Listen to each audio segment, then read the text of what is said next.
Assalamualaikum warahmatullahi wabarakatuh.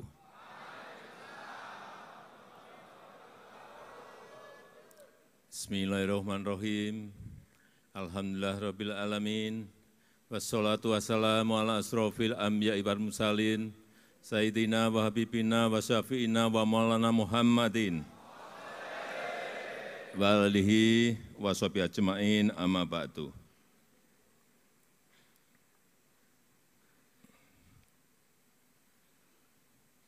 Yang saya hormati, yang mulia Rais Am PBNU Romo Kiai Haji Miftahul Akhyar, yang saya hormati, yang mulia Khatib Am PBNU Romo Kiai Haji Ahmad Said Asrori, yang saya hormati para pimpinan lembaga negara, para menteri, Kabinet Indonesia Maju, Panglima TNI dan Kapolri, yang saya hormati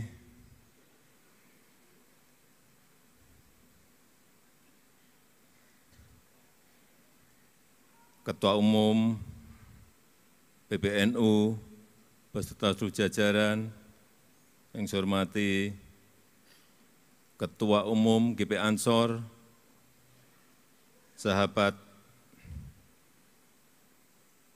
Gus Adin Jauharudin,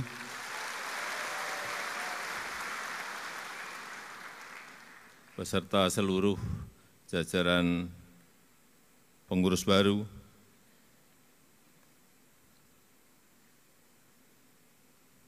para ketua umum partai, ketua umum organisasi kepemudaan, Bapak Ibu dan saudara-saudara sekalian, seluruh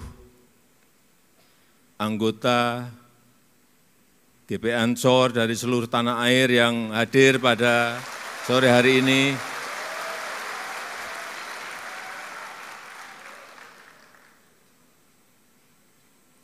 salam satu komando, siapa kita? NKRI, Pancasila, Aswaja, Nusantara, Ansor masa depan.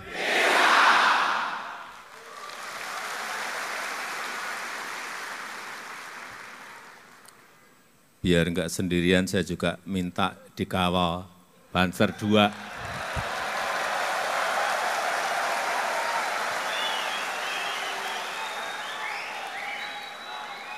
Masa tadi Pak Ketua Umum PBNU dikawal, Pak Ketua GP Ansor dikawal, saya enggak.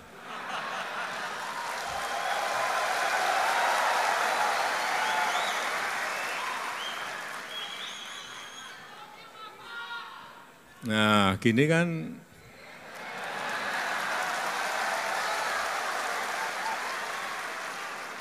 kan kalau dilihat cakep.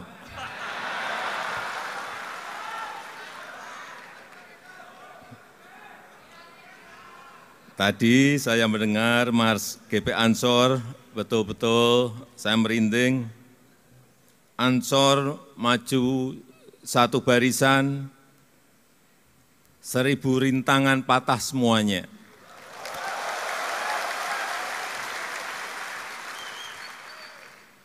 Semangat ini yang terus harus dipegang oleh GP Ansor. Semangat persatuan dan semangat pantang menyerah.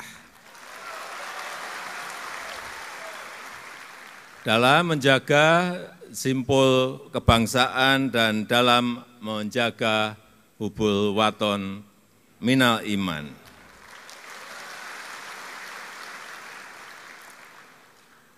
Saya juga senang tadi pas Ketua Umum GP Ansor beserta seluruh jajaran pengurus baru dilantik, dilayarkan muncul profil-profilnya. Ada yang gini, ada yang hormat. Tapi saya kaget ada yang gini juga.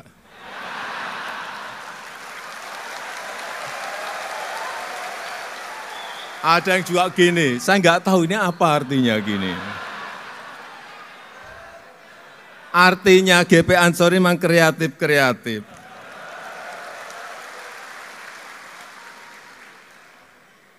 Ada aja. Dan kita patut bersyukur, sungguh anugerah dari Allah Subhanahu wa Ta'ala yang luar biasa. Kita telah mampu menghadapi berbagai krisis-krisis yang ada di dunia. Di saat banyak sekali negara yang menjadi pasien IMF.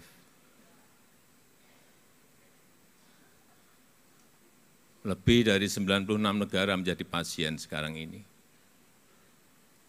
Dan kalau kita melihat di jajaran negara besar G20, selalu pertumbuhan ekonomi kita masuk ke 3 besar atau 5 besar.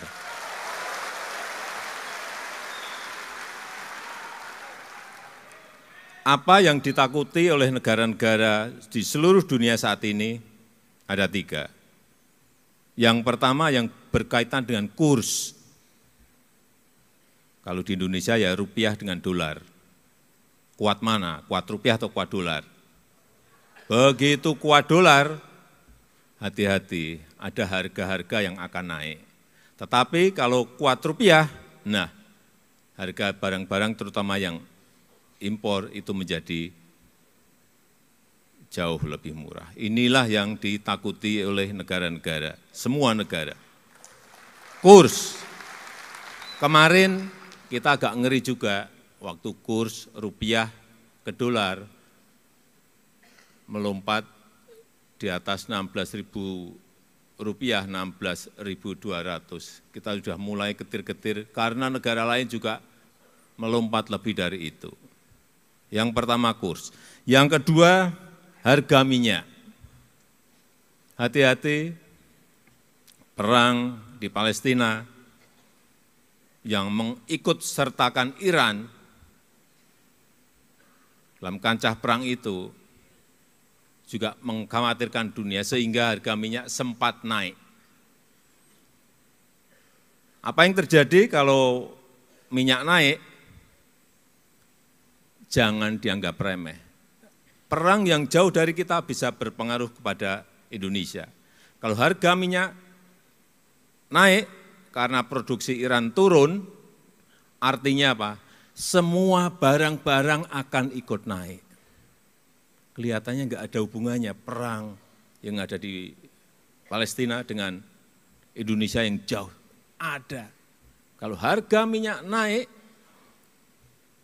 artinya semua barang-barang akan ikut naik. Sama seperti perang di Ukraina. Perangnya jauh dari kita di Ukraina.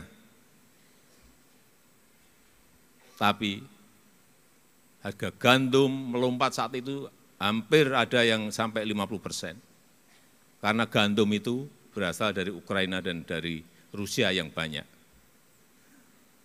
Karena perang, mereka stop, nggak bisa impor. Kayak Ukraina, waktu saya ke sana, saya ketemu Presiden Zelensky, ada stok di Ukraina 77 juta ton berhenti. Di Rusia ada berhenti gandum 130 juta ton berhenti. Sehingga di sini harga mie naik, harga roti naik. Kelihatannya jauh banget, tapi pengaruhnya bisa kemana-mana. Itulah geopolitik, kalau enggak kita cermati bisa menyebabkan harga-harga yang juga naik.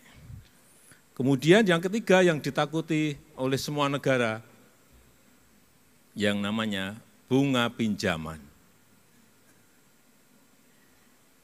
Karena semua negara itu memiliki pinjaman. Ada yang sampai 220%, nggak usah saya sebut negaranya, Bapak Ibu saya kira sudah tahu. Ada yang 130% yang dekat kita, saya kira Bapak Ibu juga sudah tahu. Dan kita pada tataran kalau dibandingkan negara-negara lain, kita berada di angka 39%, itu sebetulnya masih jauh dari undang-undang yang diperbolehkan, dan juga jauh dari negara-negara lain yang tadi juga saya sampaikan. Ini sekali lagi patut kita syukuri bersama. Dan momentum baik ini harus terus kita pertahankan, bahkan terus harus kita tingkatkan untuk mencapai Indonesia Emas 2045, 20 tahun yang akan datang. Yang paling penting menurut saya, bagaimana kita bisa menjaga agar tidak terjadi turbulensi politik. Kita menjaga semuanya agar ada stabilitas politik, karena itu menjadi kunci pembangunan di negara manapun. Kalau ini tidak bisa kita pertahankan, yang terjadi adalah kerusakan ekonomi kembali. Oleh sebab itu, di sini hadir ketua-ketua partai, ke depan sekali lagi stabilitas politik itu sangat penting sekali. Oleh sebab itu, pembangunan merata perlu keberlanjutan. Hilirisasi industri perlu keberlanjutan. Program-program kerakyatan itu perlu keberlanjutan. Transformasi menuju ekonomi hijau juga perlu keberlanjutan. Pengembalian aset seperti Freeport, Newmont, Rokan itu juga perlu keberlanjutan.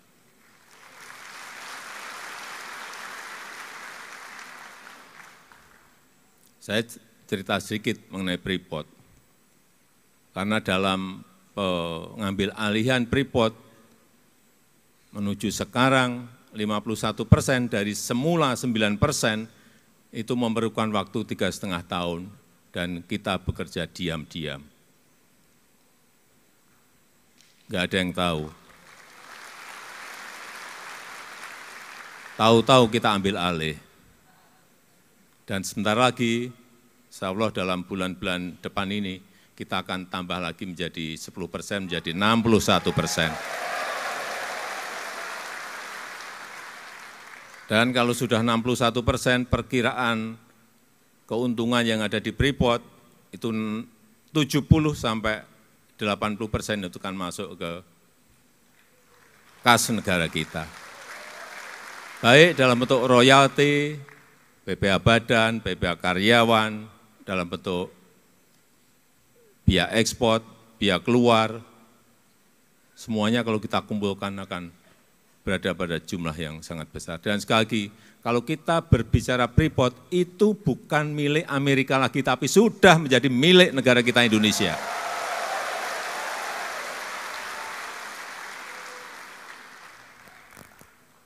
Sudah menjadi milik kita. Dan itu pengambil alihannya, saya buka sedikit, pakai uang. Tidak pakai kekuatan, tapi pakai uang. Uangnya ngambilnya dari Amerika. Kita bayar ke Freeport.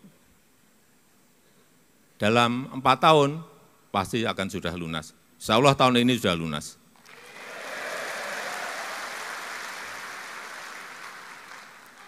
Dan harganya sekarang sudah 4 kali lipat dari harga waktu kita beli. Karena harga tembaga dunia sekarang naik begitu sangat drastis. Artinya kita untung dan untung.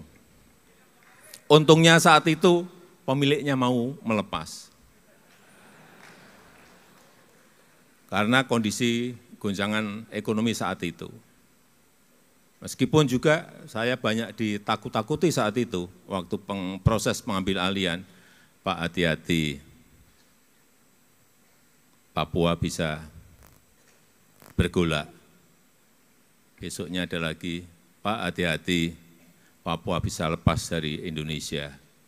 Besoknya lagi memberitahu, Pak hati-hati, Indonesia akan bergejolak kalau Freeport diambil oleh negara. Tapi pengambil alihan itu tidak dengan kekuatan power negara kok. Dengan cara-cara bisnis.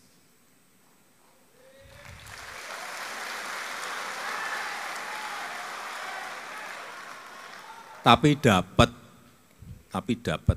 Begitu juga dengan Rokan. Rokan minggu ini saya akan cek lagi setelah kita ambil alih dari Chevron Amerika, sudah kita ambil alih 100%, saya mau cek. Apakah kita kelola sendiri itu lebih baik daripada dikelola oleh asing?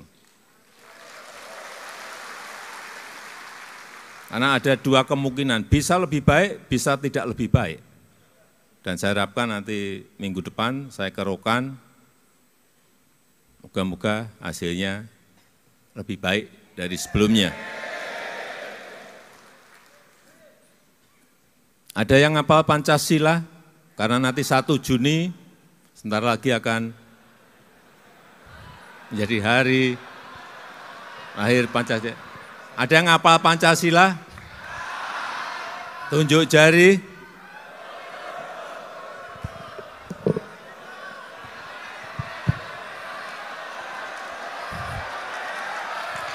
Ya, boleh. Iya, silakan.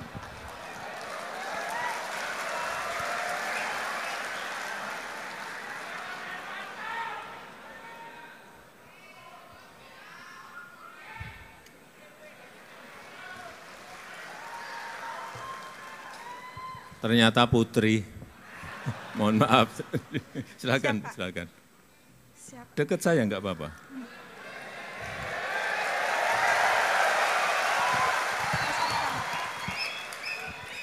Dikenalkan nama?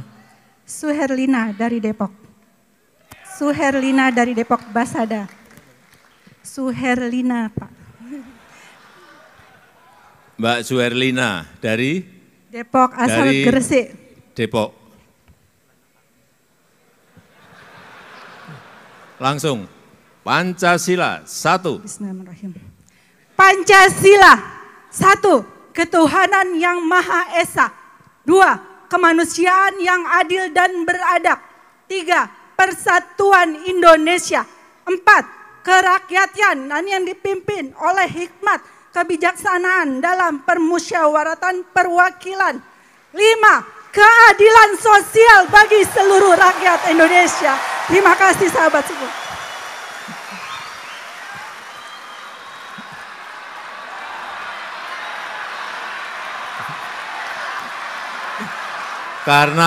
Karena penyampaiannya jelas dengan suara yang lantang, saya beri sepeda. Alhamdulillah.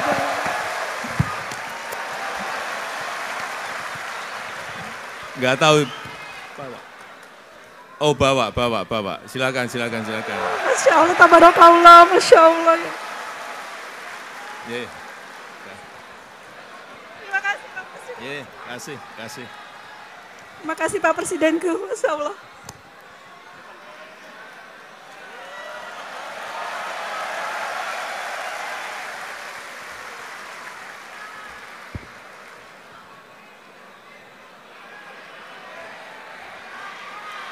Terakhir, saya mengucapkan selamat bertugas, selamat bekerja kepada seluruh kepengurusan GP Ansor yang baru. Saya percaya kepemimpinan baru di GP Ansor akan terus menjadi simpul berkat bangsa menuju Indonesia emas yang kita cita-citakan. Dan dengan mengucap Bismillahirrahmanirrahim, pada sore hari ini saya luncurkan pembangunan gedung Ansor masa depan.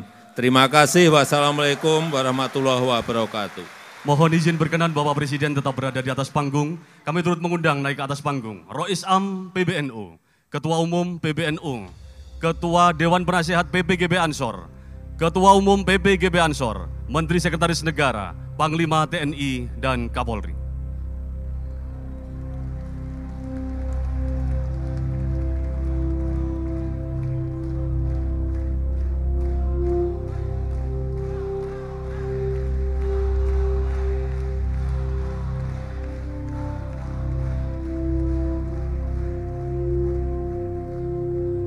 Baik, selanjutnya kami mohon kepada Bapak Presiden untuk bersiap membuka tirai sebagai tanda dimulainya pembangunan gedung Ansor masa depan dalam hitungan mundur. 3, 2, 1. 1.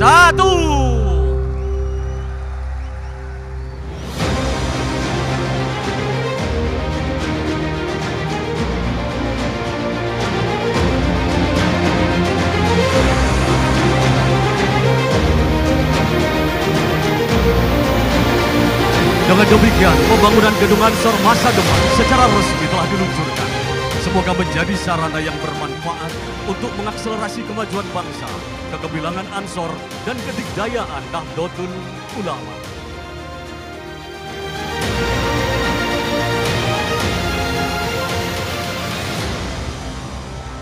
Terima kasih kami haturkan yang terhormat Presiden Republik Indonesia berkenan untuk kembali ke tempat. Dan kepada yang terhormat Rois Am Pengurus Besar Nahdlatul Ulama kami mohon berkenan tetap di tempat.